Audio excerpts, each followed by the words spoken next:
Polisi amankan pemotor bersandal paku di Surabaya, sebut ingin curi barang.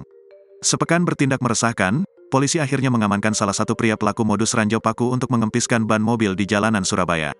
AKP Haryoko Widi Kasih Humas Polrestabes Surabaya menyebut penangkapan dilakukan kemarin, Senin, tanggal 26 Juni tahun 2023, tapi pengumuman resmi disebar pada Selasa, tanggal 27 Juni tahun 2023. Kasus penggembosan ban di medsos sudah berhasil diamankan pelakunya oleh Satreskrim Polrestabes Surabaya beserta sepeda motor, sandal dan barang bukti paku yang dipakai untuk penggembosan ban. Saat ini masih dikembangkan lebih lanjut oleh Satreskrim Polrestabes Surabaya, ujar Haryoko, Selasa, tanggal 27 Juni tahun 2023. Demikian pula AKBP Mirsal Maulana Kasat Reskrim Polrestabes Surabaya membenarkan penangkapan pelaku. Intinya dia mau mencuri barang-barang korban, kata Mirsal dihubungi terpisah. Diketahui, aksi pelaku pertama kali terekam kamera warga yang viral di media sosial.